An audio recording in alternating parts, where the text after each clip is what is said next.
प्रयागराज महाकुंभ आयोजित होने जा रहा है 144 वर्ष के बाद। प्रयाग वो है जहां पग पग पर पवित्र स्थान है। दिव्य भव्य और डिजिटल कुंभ की परिकल्पना को साकार मूर्त रूप देने के लिए सरकार ने जो प्रतिबद्धता दोहराई है, हम पूरी मजबूती के साथ उसे आगे बढ़ाने का कार्य करेंगे। नमस्कार दोस्तों कैसे हैं आप सब। आई होप कि आप लोग अच्छे होंगे। दोस्तों, महाकुंभ शुरू होने वाला है। महाकुंभ आप सबने सुना ही होगा कि महाकुंभ आने वाला है और ये महाकुंभ प्रयागराज की पावन धरती पे 13 जनवरी से शुरू होने वाला है। ये 13 जनवरी से शुरू होके 25 दिसंबर तक चलेगा। दरअसल ये महाकुंभ क्यों होता है, इसे कब कब मनाया जाता है या किन किन स्थानों पे मनाया जाता है भारत में, इसके बारे में आज बात होगी।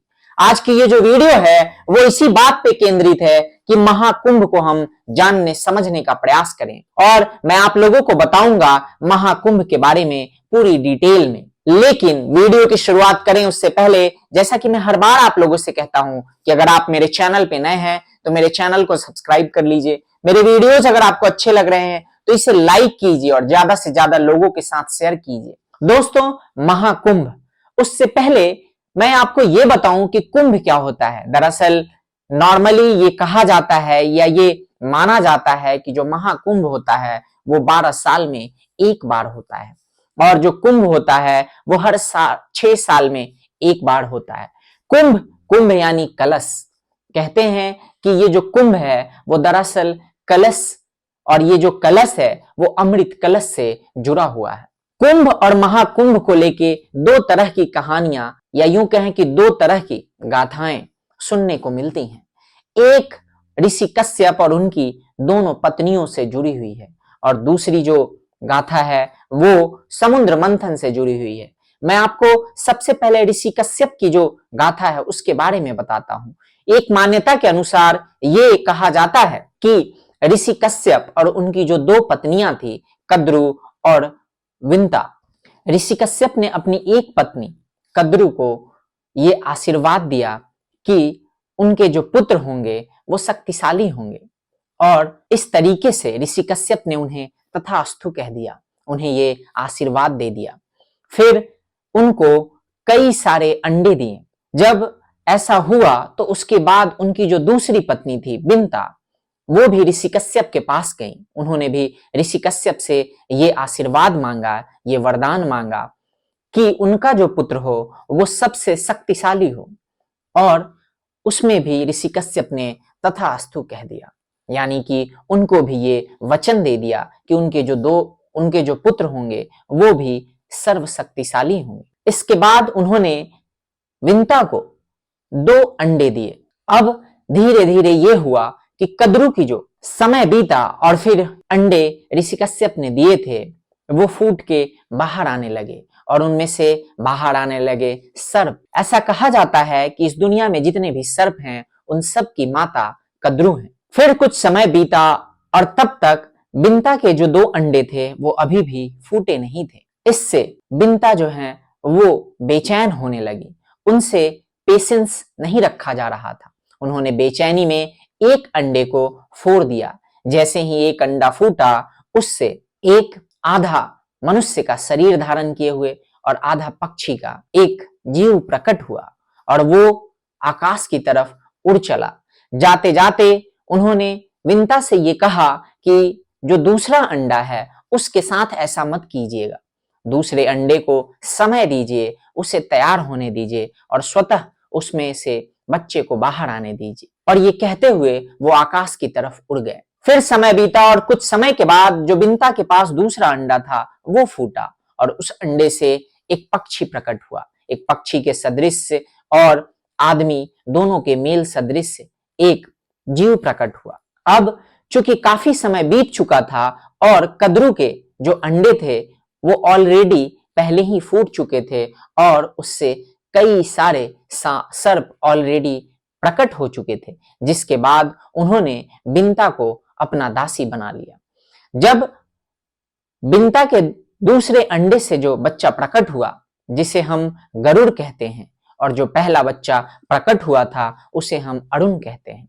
दोस्तों मैं आपको बताऊंगा कि आखिर अरुण वो अभी क्या करते हैं, लेकिन उससे पहले मैं आपको गरुड़ की कहानी बताता हूं। गरुड़ जब प्रकट हुए और उन्होंने देखा कि उनकी जो माता है बिंता, उसको कद्रू और उनके बच्चों ने दासी बना लिया है, तो उन्हें बड़ा दुख हुआ। उन्होंने कद्रू और उनके बच्चों से यानी कि सर्पों से पूछा कि आखिर मैं ऐसा क्या करूं जिससे तुम लोग मेरी माता को मुक्त कर दोगे। तब कद्रू और उनके बच्चों ने ये कहा कि तुम अमृत कलश लेके आओ, और जब अमृत कलश बैकुंठ से लेके आ जाओगे तब हम तुम्हारी माता को मुक्त कर देंगे। उसके बाद जो गरुड़ थे वो निकल पड़े बैकुंठ की तरफ। उन्होंने बैकुंठ से अमृत कलश को प्राप्त भी कर लिया, वहां से वो लेके वापस लौटने लगे। अब जाहिर सी बात है दोस्तों कि अमृत कलश जो कहा जाता है कि जब कभी भी कोई भी उसको उठाने का या बिना परमिशन के उसे प्राप्त करने का प्रयास करता है तो देवतागण उसे रोकने का प्रयास करते हैं। हुआ भी यूं ही। गरुड़ देव जब उस अमृत कलश को लेके और धरती की तरफ चले जहां पे कद्रू और उनके बच्चे थे अपनी माता को मुक्त कराने, तो उनके रास्ते में कई सारे देवता आए, उन सब से उनकी युद्ध हुई और उन्होंने उन सबको परास्त कर दिया। इसके बाद ये सारे पराजित देवता भगवान विष्णु के पास पहुंचे। उन्होंने ये सारी घटना उन्हें बताई। जब उन्हें ये घटना पता चली तो वो गरुड़ को रोकने खुद प्रकट हुए।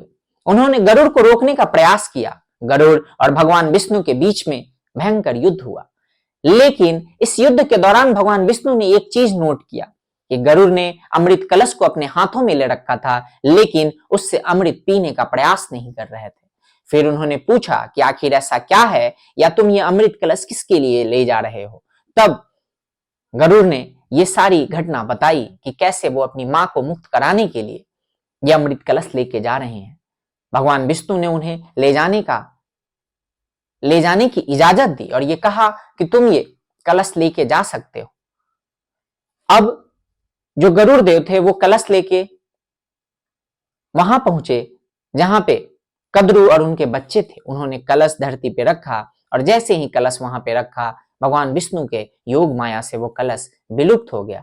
हालांकि उन्होंने अपने जो वचन थे वो पूरा कर दिया था, तो कद्रू और उनके बच्चे को उनकी माता बिंता को मुक्त करना पड़ा। लेकिन उससे पहले, कलश ले जाने से पहले भगवान विष्णु ने गरुड़ से एक वचन लिया था। उन्होंने वचन ये लिया था कि जब तुम कलश रख के अपनी माता को मुक्त करा लोगे तो तुम्हें मेरा सारथी बनना पड़ेगा, तुम्हें मेरे पास आना पड़ेगा। और ये बात गरुड़ ने स्वीकार कर ली थी। अब अपनी माता को मुक्त कराने के बाद गरुड़ बैकुंठ पहुंच गए, और जैसा कि हम सभी जानते हैं कि गरुड़ भगवान विष्णु के सारथी हैं। दोस्तों इसमें जो पहला बच्चा था उनका नाम है अरुण, यानी कि बिंता के दो बच्चे हुए, एक अरुण और दूसरा गरुड़। अरुण जो अभी भगवान सूर्य के रथ को चलाते हैं, उनके सारथी हैं। अब महाकुंभ की जो कहानी या महाकुंभ का जो जिक्र आता है वो ये कि जब भगवान विष्णु और गरुड़ के बीच में युद्ध हो रहा था तो उसी युद्ध के समय अमृत कलश से अमृत की 4 बूंदें छलकी, और वो 4 बूंदें अलग अलग स्थानों पे गिरी। एक प्रयागराज में, दूसरी हरिद्वार, तीसरा नासिक और चौथा उज्जैन में। और इन चारों जगहों पे कुंभ होता है। उसी अमृत कलश से छल के 4 बूंदों को एक बार ऐसा माना जाता है कि वो जो बूंदे हैं वो हर समय यानी कि एक टाइम इंटरवल के बाद वापस से वो प्रयागराज, उज्जैन, नासिक और हरिद्वार के जो अलग अलग नदियां हैं उनका अंश पाया जाता है, और जिसमें स्नान करने से सनातन धर्म के मान्यता के अनुसार लोगों के पाप कटते हैं। जो दूसरी मान्यता है वो ये, जो कि हम सब जानते हैं और हम सब ने सुना भी होगा, समुद्र मंथन के बारे में, कि कैसे जब समुद्र मंथन हुआ तो भगवान धन्वंतरी अमृत कलश लेके बाहर निकले, और अमृत कलश जैसे ही वो बाहर लेके निकले तो देवताओं और दैत्यों के बीच में खींचतान होने लगा, और देवताओं ने उस अमृत कलश को दैत्यों से बचाने के लिए वो 12 दिन तक ऐसे ही भटकते रहे। और 12 दिन के बीच में वो 4 जगहों पे रुके, जो 4 जगह थे प्रयागराज, उज्जैन, नासिक और हरिद्वार। और इन चारों जगहों पे उसी के कलश या अमृत कलश के लिए कुंभ या महाकुंभ का आयोजन होता है। दोस्तों, मैंने आपको बताया कि आखिर महाकुंभ या कुंभ के पीछे की जो कहानी है, जो गाथा है, वो क्या है। अब मैं आपको बताता हूं कि ये जो महाकुंभ है, जो इस बार प्रयागराज में होने वाला है, वो दरअसल महाकुंभ इसलिए है क्योंकि 12 साल के बाद तो ये हो ही रहा है। साथ ही साथ ऐसा कहा जा रहा है कि इस बार का जो महाकुंभ है, जो 13 जनवरी से शुरू होके 25 फरवरी 2025 तक चलेगा, उसमें कुछ ऐसे योग बन रहे हैं जो 144 सालों के बाद आए हैं। और इसलिए इसकी जो प्रासंगिकता है, इसका जो महत्व है, इसकी जो दिव्यता है, इसकी जो पवित्रता है, वो और ज्यादा बढ़ जाती है। महाकुंभ हिंदू और सनातन धर्म में मनाया जाने वाला एक ऐसा अनूठा अनुष्ठान है जिसमें काफी मात्रा में हिंदू और सनातन धर्म के लोग, साथ ही साथ दूसरे धर्म के लोग भी इसमें शिरकत करते हैं, शामिल होते हैं। और वो इस भाव के साथ शिरकत करते हैं कि वो अगर महाकुंभ में गंगा में स्नान कर लेंगे तो उनके जन्मों के पाप कट जाएंगे या धुल जाएंगे। महाकुंभ अपने आप में काफी अनूठा अनुष्ठान है सनातन और हिंदू धर्म में। इसमें सिर्फ साधु संत ही नहीं, बल्कि भारत में या देश विदेश कहीं से भी काफी संख्या में साधु संत, नागा साधु, जितने भी मठ मठाधीश और उन सब के अनुयायी हैं, वो सभी भाग लेने आते हैं। इससे इतर आम लोग भी महाकुंभ में गंगा स्नान करने पहुंचते हैं। अब जैसा कि मैंने आपको बताया, या जैसा कि ये कहा जाता है कि ये अपने आप में एक अनुष्ठान है, एक ऐसा अनुष्ठान या एक ऐसा आयोजन जिसमें हिंदुओं का हुजूम उमड़ता है, जिसमें सनातनियों का एक हुजूम उमड़ता है।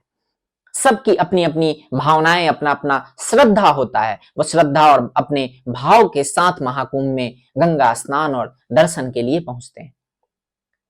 और इस बार का जो महाकुंभ है वो 144 सालों बाद ऐसा योग आया है, तो ऑब्वियस सी बात है दोस्तों कि उसकी जो तैयारी होगी वो भी अपने आप में अनूठी होगी। और उसकी तैयारी के लिए चाहे केंद्र सरकार हो या उत्तर प्रदेश की सरकार हो, कोई कसर नहीं छोड़ना चाहती। उत्तर प्रदेश की सरकार ने जो तैयारी की है, उसकी जो भव्यता है, जो दिव्यता है, उसके जो वीडियो फुटेज सोशल मीडिया या मीडिया में आ रहे हैं, उसे देखते ही बन रहा है।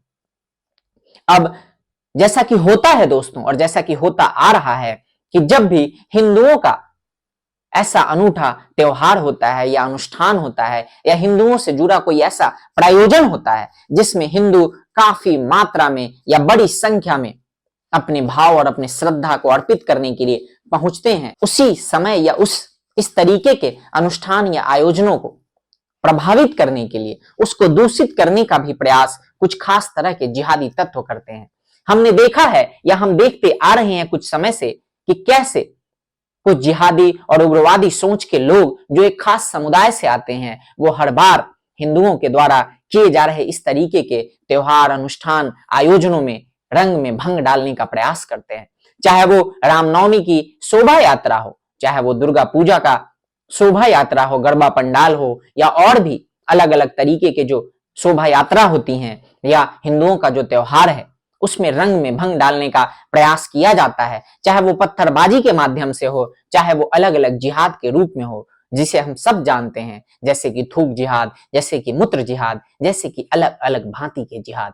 अब चूंकि महाकुंभ 144 सालों के बाद इस तरीके के योग बन रहे हैं, इस तरीके का एक समय बन रहा है, तो उसकी शुद्धता और इसके पूरे आयोजन की पवित्रता को बनाए रखने के लिए उत्तर प्रदेश सरकार ने एक ऐलान किया। उत्तर प्रदेश सरकार ने यह कहा है कि महाकुंभ के अगल बगल जो भी व्यापारी होंगे, जो भी दुकानें लगाएंगे, जो व्यापार करेंगे, वो सभी हिंदू होने चाहिए। उत्तर प्रदेश सरकार के इस ऐलान के बाद राजनीति जोरों पे है। कुछ लोग इसका विरोध कर रहे हैं, कुछ लोग इसके बारे में इस फैसले को गलत बता रहे हैं। एक तरफ जहां कुछ लोग इस फैसले को गलत बता रहे हैं, वही महाकुंभ में पहुंचने वाले जो साधु संत हैं, जो नागा साधु हैं, जो अलग अलग मठ के मठाधीश हैं, उनके अनुयायी हैं, या और भी हिंदू और सनातन धर्म में के जो भक्तगण हैं, वो सभी इस फैसले की सराहना कर रहे हैं। वो कह रहे हैं कि महाकुंभ की पवित्रता को बनाए रखने के लिए इस तरीके के फैसले जरूरी हैं, क्योंकि हम देख रहे हैं कि किस तरीके से हिंदुओं के त्योहारों को, उनके पर्वों को, उनके अनुष्ठानों को, आयोजनों को अपवित्र करने का, रंग में भंग डालने का प्रयास किया जाता है, और ये सोच समझ के किया जाता है। दोस्तों, मैंने आपको बताया कि आखिर महाकुंभ क्या है और किस तरीके से इस बार का जो महाकुंभ है वो अपने आप में अनूठा है। उसकी जो तैयारियां हैं वो भी भव्य और दिव्य की गई हैं उत्तर प्रदेश सरकार के द्वारा। उत्तर प्रदेश सरकार और उत्तर प्रदेश सरकार के मुखिया योगी आदित्यनाथ जी के द्वारा। दोस्तों, 13 जनवरी से महाकुंभ शुरू होने वाला है और मैं आप सबसे आग्रह करता हूं कि आप सब भी अपने परिवार के साथ महाकुंभ जाएं और महाकुंभ में शिरकत करें, भाग लें। बाकी अभी के लिए इतना ही, मिलते हैं अगले वीडियो में। टिल देन, जय हिंद, जय भारत, नमस्कार।